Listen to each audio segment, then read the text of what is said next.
Alrighty, so this is going to be the last video. We're going to be working on ACL tear rehabilitation exercises, and we're going to start with prone knee flexion. So I'm going to have him, similarly to earlier, lay down flat in your stomach. You can go head up there, legs here.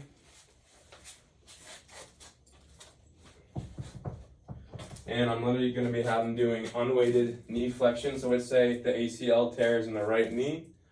I'm going to have him just pick up his foot off the ground, keeping his upper leg flat on there. The knee stays on the ground. He's going to lift it up and get it as close to his body as he can.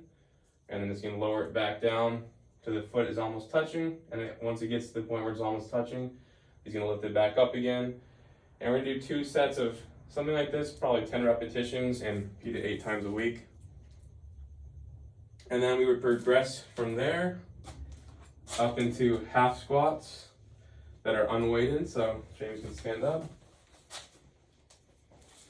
And the half squats are exactly what it sounds like. It's a squat, but it's half of a squat. So I want to do this unweighted because we're doing it for rehab purposes. So I would say find a comfortable position, maybe a little tiny bit closer together, a little wider than shoulder width apart. And then just like the squat before, you can either relax your hands, keep them together, keep your head up, and then you're going to lower your bottom while keeping your back straight.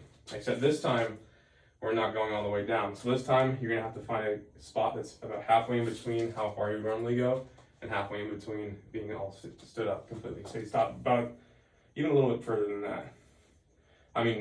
Stop before that. Maybe a little bit lower, right there, and then I would go back up.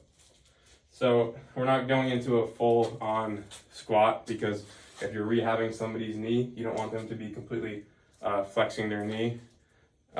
So doing this starts to work them back into the full-on flexion of their knee.